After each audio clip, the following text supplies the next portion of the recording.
Itong inyong Tia Deli.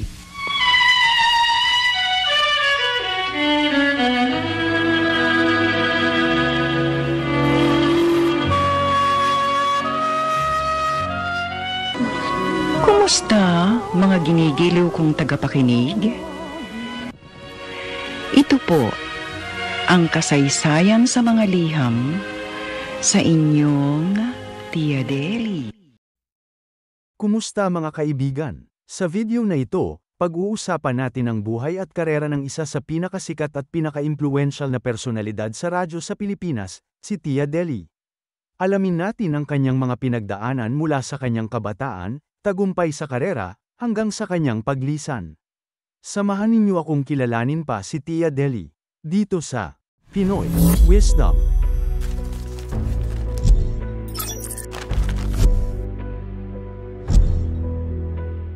Si Fidela Magpayo Reyes, na mas kilala bilang Tia Deli, ay ipinanganak noong ika-29 ng Oktubre taong 1920 sa Pandacan, Maynila. Bata pa lamang siya ay mahilig na siyang magbasa at magkwento, kaya't hindi nakapagtataka na ang larangan ng komunikasyon ang kanyang magiging landas. Nag-aral siya sa Far Eastern University kung saan nakapagtapos siya ng kursong agham panlipunan. Bilang isang bata, madalas siyang magsanay ng pagsasalita sa harap ng salamin, isang patunay ng kanyang dedikasyon at hilig sa komunikasyon. Nagsimula si Tia Deli sa radyo noong dekada 1940. Kilala siya sa kanyang makabagbag damdaming boses at magiliw na pakikipag-usap sa kanyang mga tagapakinig. Isa sa kanyang pinakasikat na programa ay ang Tia Deli sa radyo. Sa programang ito, nagbibigay siya ng mga payo, bumibigkas ng mga tula, at nagbabasa ng mga liham mula sa kanyang mga tagapakinig. Sa kanyang mahusay na pagsasalita at malasakit sa bawat kwento ng kanyang mga tagapakinig, si Tia Deli ay naging isang haligi ng radyo sa Pilipinas. Bukod pa rito, nagkaroon din siya ng iba pang mga programa tulad ng Kasaysayan ng Lahi, kung saan tinatalakay niya ang mga kasaysayan at alamat ng Pilipinas. Ang kanyang mga programa ay hindi lamang nagbibigay aliw kundi nagiging tulay din para sa mga mahalagang aral sa buhay at kultura. Sa kabila ng kanyang tagumpay, hindi rin nakaligtas si Tia Deli sa mga kontrobersya. Noong panahon ng martial law, ang kanyang programa ay pansamantalang nawala sa ere dahil sa mga limitasyon sa media at kalayaan sa pamamahayag. Gayunpaman, hindi siya nagpatinag at patuloy na naghanap ng paraan upang makabalik sa kanyang mga tagapakinig. Nagpatuloy siya sa kanyang adhikain na makapagbigay ng kaalaman at saya sa kabila ng mga hamon.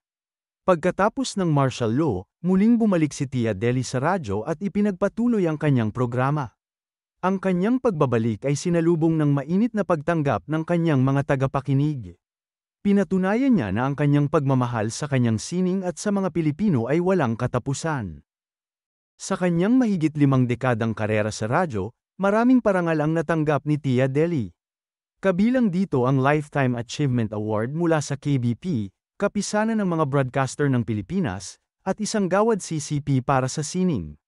Siya rin ay kinilala bilang isang living treasure ng National Commission for Culture and the Arts, NCCA, dahil sa kanyang ambag sa kulturang Pilipino. Ang mga pagkilalang ito ay sumasalamin sa kanyang dedikasyon at pagmamahal sa kanyang propesyon. Pumanaw si Tia Deli noong ika-1 ng Setyembre taong 2008, sa edad na 87. Ang kanyang paglisan ay nagdulot ng lungkot sa maraming Pilipino na lumaki sa pakikinig sa kanyang mga programa. Subalit, ang kanyang pamana ay mananatiling buhay sa puso ng bawat Pilipinong kanyang nabigyan ng inspirasyon at kaalaman. At diyan nagtatapos ang ating paglalakbay sa buhay at karera ni Tia Deli.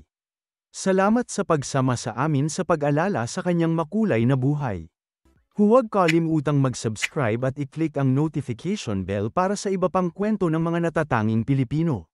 Palaging tandaan, ang mga kwento ng ating mga bayani ay nagbibigay liwanag sa ating kasaysayan at kultura. Hanggang sa muli, dito lang yan sa Pinoy Wisdom.